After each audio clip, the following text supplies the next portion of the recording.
मां इहो थी चवणु चाहियां त मां पंहिंजी ख़ुशी ख़ुशी सां निकिती आहियां ऐं जेको आहे त हिननि जा घर साड़िया विया आहिनि ऐं हसन जे जेके माइटनि जा घर साड़िया विया आहिनि त उहे बेगुनाह साड़िया विया आहिनि। क़दम असां खयो आहियूं इहो की सज़ा ॾियणु चाहिनि था त उहे असांखे ॾियनि, हिननि जे ग़रीब माइटनि खे छो था ॾियनि।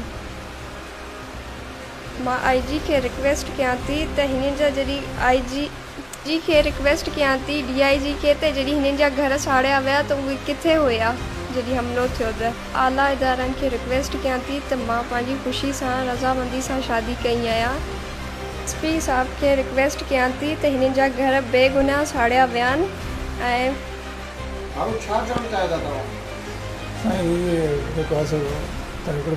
मां जेको आहे सो हिननि सां रज़ामंदी सां जेको आहे सो हिननि सां लव मैरिज कई आहे, हिननि जी रज़ामंदी सां ई। हाणे मूंखे पोयां ॻोठां ख़बर पई आहे त असांजे बेगुनाह ॻोठारनि जा जेको आहे सो हिननि घर ठाहिया आहिनि, घर साड़िया आहिनि। जे अगरि हुननि सां को बि मसइलो त असां सां मसइलो हुयो, असांजे ग़रीब मिसकिन ॻोठारनि जा घर छो साड़िया विया आहिनि। इहे असांजे कुझु वॾेरनि जे करे ऐं कुझु हुननि जे वॾेरनि जे करे जेको आहे इहो रायमल थियो आहे।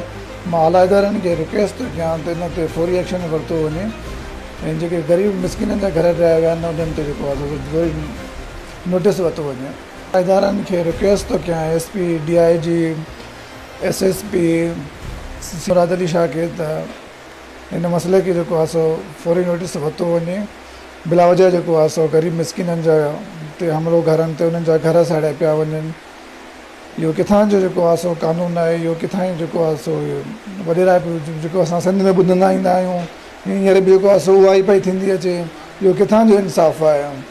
सिर्फ़ु हिकिड़ी सियासत जे करे जेको आहे सो असांजा पंहिंजा ज़ाती वॾेरा मुखालिफ़ दुर्ज जेको आहे सो साम्हूं बीह रहिया आहिनि।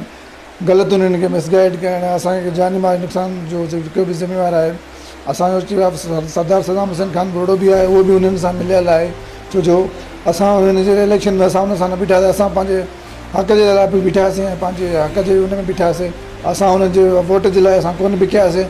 उनजो बि जेको आहे सो असां सां जेको आहे दुश्मनी पई कई वञे। असां आला इदारनि खे जेको आहे सो रिक्वेस्ट पिया कयूं त असांखे ऐं मुंहिंजी फैमिली खे, मुंहिंजे ख़ानदान खे तहफ़ुज़ अता कयो वञे। घर वारो चए थो त उन ते फौरी नोटिस वरितो वञे ऐं अभी थियो त ज़िम्मेवारा मुंहिंजा सरदार ऐं हिननि जा सरदार आहिनि। सदाईं जेको आहे सो इहे वॾेरा नाजाइज़ कंदा ईंदा आहिनि। बाद में इहो ई जेको आहे सो वञी फ़ैसिला कंदा आहिनि, भारी रक़मूं वठंदा आहिनि ऐं सुभाणे ख़ुदा न ख़ासिता असांखे या असांजी फैमिली खे को बि मसइलो मसाइल थिए थो त उनजा ज़िम्मेवार वॾेरा ई हूंदा आहिनि। मां आला इदारनि खे इहा ई रिक्वेस्ट कयां थो त सुभाणे अगरि कोई मसइलो थिए थो त सरदारनि ऐं वॾेरनि जे ख़िलाफ़ु जेको आहे सो FIR कई वञे। बराबरि मां आला इदारनि खे रिक्वेस्ट कयां थो।